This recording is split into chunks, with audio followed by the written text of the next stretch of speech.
રાજસ્થાનના જયપુરમાં ભારે વરસાદ, શહેરના અનેક વિસ્તારોમાં ભરાયા પાણી, હાઈવે પર પાણી ભરાઈ જતા વાહન ચાલકોને ભારે હાલાકી. ભારે વરસાદથી રાજસ્થાનના ઘણા ભાગોમાં પૂરની સ્થિતિ સર્જાઈ, જયપુર શહેરમાં નદીઓ વહેતી હોય તેવા દ્રશ્યો.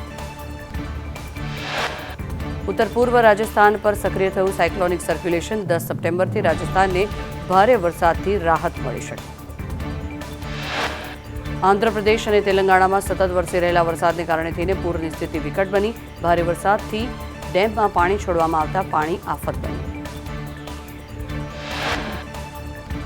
ઉત્તરાખંડના ચમોલીમાં ભૂસ્ખલન, પહાડ પરથી કાટમાળ પડતા રસ્તા બ્લોક થયા.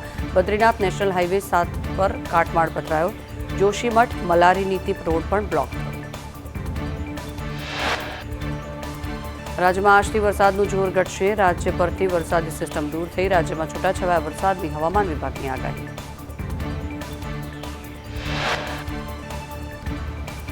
બોટાદના બરવાડા પંથકમાં ધોધમાર વરસાદ, બરવાડા શહેર સહિત સમગ્ર તાલુકામાં વરસાદ. રોજીદ દરવાજા, મોચી બજાર અને છત્રી ચોકમાં પણ ભરાયા પાણી. રાજ્યના તમામ ઝોનમાં 100%થી વધુ વરસાદ પડ્યો. ઉત્તર ગુજરાતમાં સરેરાશ 104%, મધ્ય ગુજરાતમાં 116% વરસાદ. તો સરદાર સરોવર નર્મદા ડેમની જળ સપાટીમાં વધારો નોંધાયો. ઉપરવાસમાંથી 92,864 ક્યુસેક પાણીની આવક થઈ. ડેમની જળ સપાટી 134.98 મીટર પહોંચી. ભાવનગરના શેત્રુંજી ડેમની જળ સપાટીમાં વધારો થયો. ડેમમાં 1,112 ક્યુસેક પાણીની આવક થતાં જળ સપાટી 27 ફૂટે પહોંચી. મહીસાગરના કડાણા ડેમમાંથી 1 લાખ ક્યુસેક પાણી છોડવામાં આવશે. રાજસ્થાનના બજાજ સાગર ડેમમાં પાણીની આવક વધતા પાણી છોડવામાં આવ્યું. મહીસાગરના ખાનપુર તાલુકાનું નરોડા તળાવ ઓવરફ્લો થતાં ખેડૂતોમાં ખુશી. 17 વર્ષ બાદ તળાવ ઓવરફ્લો થયું. ખેડૂતો દ્વારા નવા નીરની વધામણા કરવામાં આવ્યા. સૂત્રાપાડાની સરસ્વતી લિંક કેનાલ અપગ્રેડ થશે. દરિયામાં વહી જતા વરસાદી પાણીનો સંગ્રહ થશે. 14 ગામના ખેડૂતોની 680 હેક્ટર જમીનને લાભ મળશે.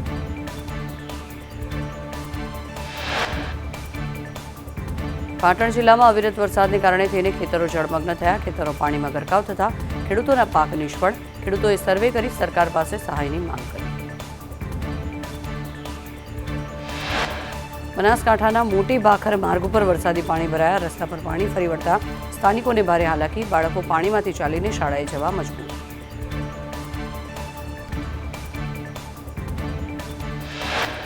ખંભાતના ગુડેલ ગામે ખેતરોમાં વરસાદી પાણી ફરી વળતા ડાંગરનો પાક નિષ્ફળ થયો. ખેડૂતોએ તંત્રને થાળીઓ વગાડીને ટકોર કરી. ખેડૂતોએ નુકસાનીનો સર્વે કરી સહાયની માંગ કરી.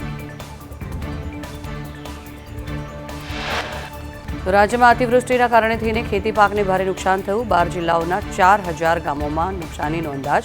600 જેટલી કૃષિ વિભાગની ટીમોએ સહાય માટે સર્વે હાથ ધર્યો. મોરબીના બીરિયા ગામમાં વરસાદી પાણી ભરાઈ જતા કપાસના પાકને ભારે નુકસાન પહોંચ્યું. 15 એકર જમીનમાં કપાસનો પાક ધોવાઈ જતા ખેડૂતોની હાલત કફોડી બની. મોરબીના બગથડા ગામે 90%થી વધુ કપાસનો પાક નિષ્ફળ ગયો. હજારો વીઘા જમીનમાં પાણી ભરાઈ જતા ખેડૂતો ચિંતિત થયા. ખેડૂતોએ ત્વરિત સહાય માટે માંગ કરી. મોરબીના મોડપર ગામે 7,000 વીઘા જમીનમાં કપાસના પાકને નુકસાન થયું. વધુ પડતા પાણીને લીધે કપાસના પાક બળી ગયા. ખેડૂતોના લાખો રૂપિયાનું રોકાણ પાણીમાં ધોવાયું. કિસાન સંઘના મહામંત્રી આર.કે. પટેલે નુકસાનીના સર્વેની કામગીરીને લઈને આક્ષેપ કર્યા.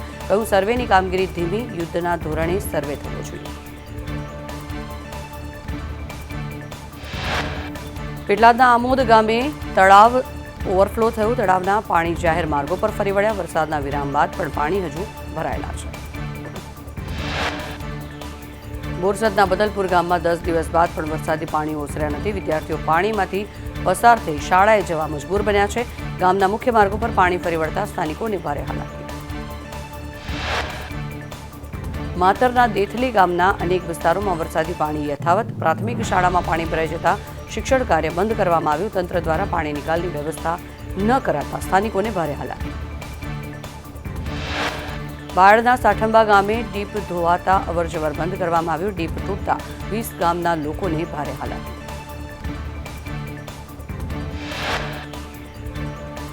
મોરબીમાં ગટરની ખુલ્લી કુંડીમાં એક્ટિવા ખાબક્યું. એક્ટિવામાં સવાર 3 મહિલા કુંડીમાં ખાબકી. મોરબીના લાતી પ્લોટ શેરી 6માં આ બનાવ બન્યો. સીસીટીવી વાયરલ થતા પાલિકા સામે ઉઠ્યા અનેક સવાલ. વડોદરામાં ખાબડા રાજથી લોકો ત્રસ્ત થયા છે. ખાડાઓની સાથે જ્યાં જુઓ ત્યાં ભૂવા પડ્યા. સળંગ 8 ભૂવા પડતા રોડ ખોદી પાડવામાં આવ્યો. ડીસા નજીક આવેલા આખોલ ગામ પાસેના 4 રસ્તા નજીક ખાડારાજ. રાજ્યમાં અવિરત વરસાદને કારણે થઈને રોડ રસ્તાઓ જર્જરિત. તો પેટલાદમાં બિસ્માર રસ્તાને કારણે થઈને ટ્રક પલટી. કોલેજ ચોકડીથી દંતાલી રોડ પરની આ ઘટના. અકસ્માતમાં ટ્રક ચાલકની સામાન્ય ઈજા.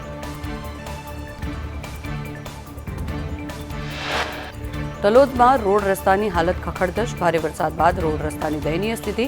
આંબાવાડી વિસ્તારનું ઘરનાળું પણ ધોવાયું. ક્ષતિગ્રસ્ત ઘરનાળામાં ઇકો કાર ફસાઈ.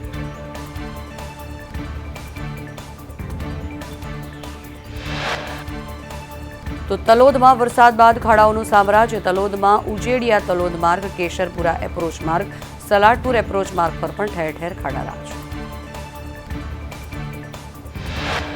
સામાન્ય વરસાદમાં પાલનપુરમાં અનેક સ્થળે ખાડા. વરસાદી પાણીમાં માર્ગો ધોવાઈ જતા લોકોને ભારે હાલાકી. ગુજરાતમાં રાજકોટના ખાડા સૌથી વધુ જીવલેણ. રાજકોટમાં ખાડાઓથી થતો મૃત્યુદર 9.7%. વડોદરામાં ખાડાઓથી થતો મૃત્યુદર 7.4%. મોરબીમાં ગ્રામીણ રસ્તાઓની હાલત અત્યંત ખરાબ. નવલખી રોડથી માળિયા સુધીનો માર્ગ તૂટી ગયો. 9 ગામને જોડતો માર્ગ તૂટી પડતા લોકોને ભારે હાલાકી.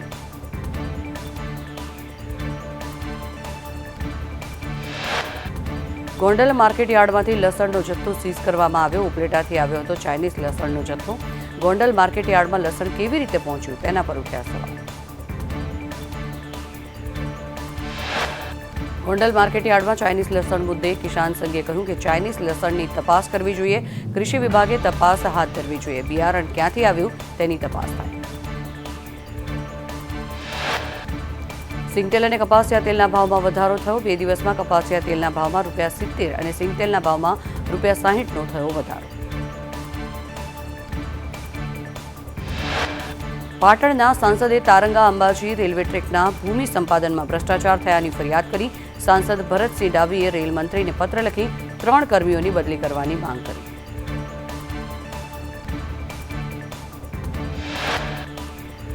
વિદેશ મંત્રીના બફાટ સામે રાજભા ગઢવીની પ્રતિક્રિયા. પાકિસ્તાન જ્યારે ભારતમાં ભળશે ત્યારે જૂનાગઢ તેનું કહેવાશે. તે વહેલા મોડું થશે એટલે ચિંતા કરવાની જરૂર નથી.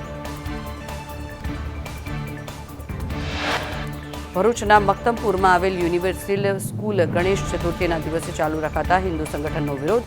સ્કૂલ લઘુમતી હોવાથી રજા ન આપવામાં આવી. સંગઠનના વિરોધ વચ્ચે આખરે રજા જાહેર કરાતા મામલો થાળે પડ્યો. ગુજરાત યુનિવર્સિટીમાં સંમતિ વગર ડિપાર્ટમેન્ટ ફેરબદલ કરાતા વિદ્યાર્થીઓનો હોબાળો. વિદ્યાર્થીઓએ ઇન્ડિયન કલ્ચર કોર્સમાં લીધું હતું એડમિશન. તો 1 મહિના બાદ કોઈપણ જાણ વગર ડિપાર્ટમેન્ટ ફેરબદલ કરાતા વિદ્યાર્થીઓ રોષે ભરાયા. વિદ્યાર્થીઓએ એચઓડીને પણ લેખિતમાં રજૂઆત કરી. રજૂઆત કરવા છતાં કોઈ જ નિરાકરણ નહીં. તો સુરતમાં કાયદાના જાણકારોએ જ કાયદો તોડ્યો. સુરત શહેર પોલીસે કર્યું ગેરકાયદેસર બાંધકામ. પાંડેસરા પોલીસની હદમાં ચોકી બનાવી. ગૃહમંત્રી રાજ્ય પોલીસ વડાને અરજી કરવામાં આવી. પેટલાદના વડદલા ગામે 2 બાળકોનું અપહરણ કરવામાં આવ્યું. 15 વર્ષીય બાળકી અને 10 વર્ષીય બાળકનું બાઇક સવારોએ અપહરણ કર્યું. પેટલાદ ગ્રામ્ય પોલીસે ફરિયાદ નોંધી વધુ તપાસ હાથ ધરી. ભાવનગરના ગારિયાધાર નજીક રોડ પર એક સાથે 4 સિંહણ અને 6 બાળસિંહ દેખાયા. રાહદારીઓએ કેમેરામાં વિડીયો કેદ કર્યો. ઈડરના ડુંગર પર 2 દીપડાના આંટા ફેરા. ઈડર કોર્ટ પાસેના ડુંગર પર દેખાયા 2 દીપડા. આરામ ફરમાવતા દીપડા કેમેરામાં કેદ થયા. મહારાણા પ્રતાપ સર્કલ પાસેના ડુંગર પરના આ દ્રશ્યો. છોટાઉદેપુરના બોડેલીમાં કિશોરનું કરંટ લાગતા થયું મોત. ગણેશજીની સ્થાપના માટે ડીજે સાથે ગયેલા કિશોરનું મોત થયું. કિશોરના મૃતદેહને પોસ્ટમોર્ટમ માટે ખસેડવામાં આવ્યો. તો ઉમરગામમાં 3 વર્ષની બાળકી સાથે દુષ્કર્મ કેસમાં 9 દિવસમાં ચાર્જશીટ ફાઇલ કરવામાં આવી. પોલીસે 470 પેજની ચાર્જશીટ કોર્ટમાં રજૂ કરી આરોપીએ 27 ઓગસ્ટે બાળકી સાથે દુષ્કર્મ આચર્યું. પોલીસે આરોપીની ધરપકડ કરી. પાલનપુર અમદાવાદ હાઈવે પર લૂંટના આરોપી ઝડપાયા. આંગળીયા પેઢીના કર્મચારીને લૂંટી 3 શખ્સો ફરાર થયા. પાટણ એલસીબીએ 3 લૂંટારાઓને ઝડપી મુદ્દામાલ જપ્ત કર્યો.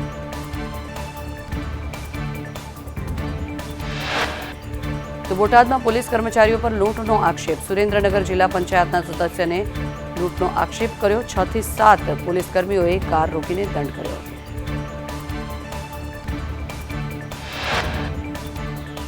સુરતમાં હેડ કોન્સ્ટેબલ રણજીત મોરી પર બળાત્કારનો આક્ષેપ. એક્સિસ બેંકની આસિસ્ટન્ટ મહિલાએ આરોપીએ ઘરમાં ઘૂસી બળાત્કાર કર્યા હોવાની ફરિયાદ નોંધાવી.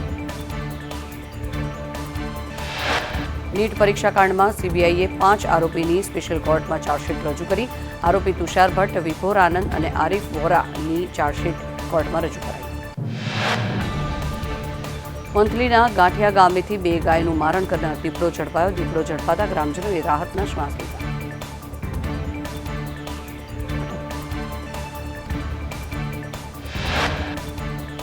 પીએમનો રાષ્ટ્રીય શિક્ષક પુરસ્કાર વિજેતા સાથે સંવાદ થયો. પ્રધાનમંત્રી આવાસ પર શિક્ષકો સાથે મુલાકાત કરી. શિક્ષકોએ પણ પીએમ સમક્ષ પોતાના વિચાર રજૂ કર્યા. તો જમ્મુમાં અમિત શાહે કહ્યું કે મેં પોતે ગૃહમાં કહ્યું છે કે ચૂંટણી પછી જમ્મુ કાશ્મીરને રાજ્યનો દરજ્જો આપવામાં આવશે. હું ઓમર અબ્દુલ્લા અને રાહુલ બાબાને પૂછવા માંગુ છું કે તમે જમ્મુ કાશ્મીરને રાજ્યનો દરજ્જો કેવી રીતે પાછો અપાવશો. કેન્દ્રીય ગૃહમંત્રી અમિત શાહે કહ્યું કે કોંગ્રેસ અને નેશનલ કોન્ફરન્સ લોકોને મૂર્ખ બનાવે છે. દેશમાં માત્ર એક જ બંધારણ છે અને માત્ર એક જ પીએમ છે. શાહે કહ્યું કે જમ્મુ કાશ્મીરમાં કલમ 370 હવે ક્યારેય પાછી નહીં આવે. સીબીઆઈની ફાઇનલ ચાર્જશીટ. કેજરીવાલ દારૂની નીતિના ષડયંત્રમાં સામેલ. દિલ્હીના સીએમ પ્રાઇવેટાઇઝેશનનું મન બનાવી લીધું હતું. નજીકના મિત્રોને વસૂલીમાં લગાવ્યા. સીબીઆઈએ આક્ષેપ લગાવ્યો કે મુખ્યપ્રધાન કેજરીવાલ શરાબ નીતિ ઘડવા અને તેને લાગુ કરવા માટે શરૂઆતથી જ ગુનાહિત કાવતરામાં સામેલ હતા. તેમણે દારૂની નીતિના ખાનગીકરણ વિશે પહેલેથી જ પોતાનું મન બનાવી લીધું હતું. તો કોંગ્રેસે હરિયાણા વિધાનસભા ચૂંટણી માટે 31 ઉમેદવારોની પ્રથમ યાદી જાહેર કરી. પૂર્વ રેસલર ફિટનેસ ફોગટ જુલાનાની ચૂંટણી લડશે. હુડ્ડા સહિત 27 ધારાસભ્યોને ફરી ટિકિટ અપાઈ. તો કુસ્તીબાજ વિનેશ ફોગટ અને બજરંગ પુનિયા કોંગ્રેસમાં જોડાયા. કુસ્તી સંઘના ભૂતપૂર્વ પ્રમુખ બ્રિજભૂષણની પ્રતિક્રિયા. કહ્યું દિલ્હીમાં થયેલું આંદોલન કુસ્તીબાજોનું નહીં પરંતુ કોંગ્રેસનું આંદોલન હતું. બ્રિજભૂષણે કહ્યું કે વિનેશ અને બજરંગે રાજનીતિ માટે દીકરીઓનો ઉપયોગ કર્યો છે. વિનેશ અને બજરંગ પુનિયાએ દીકરીઓને બદનામ કરી. તેઓ દીકરીઓના સન્માન માટે નથી લડી રહ્યા, તેઓ રાજકારણ માટે લડી રહ્યા છે.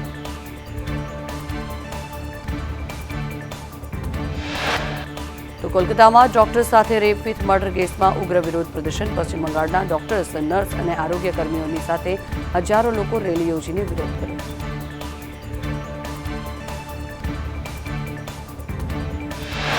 જમ્મુ કાશ્મીરમાં આગામી વિધાનસભા ચૂંટણીને લઈને તૈયારીઓ પૂરજોશમાં. રાજૌરી સુરક્ષા વધારી દેવામાં આવી. તમામ વાહનોમાં ચેકિંગ પણ હાથ ધરવામાં આવ્યું. લખનૌના ટ્રાન્સપોર્ટ નગરમાં 3 માળની ઇમારત ધરાશયી થતાં 8 લોકોના મોત થયા. 30 લોકોનું રેસ્ક્યુ કરવામાં આવ્યું.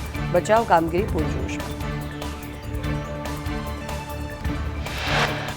ઇન્દોર જબલપુર એક્સપ્રેસ ટ્રેન પાટા પરથી ઉતરી. મધ્યપ્રદેશના જબલપુર પાસે ઓવરનાઇટ એક્સપ્રેસ ટ્રેનના 2 ડબ્બા પાટા પરથી ઉતર્યા. સદનસીબે કોઈ જાનહાનિ કે ઇજા નથી.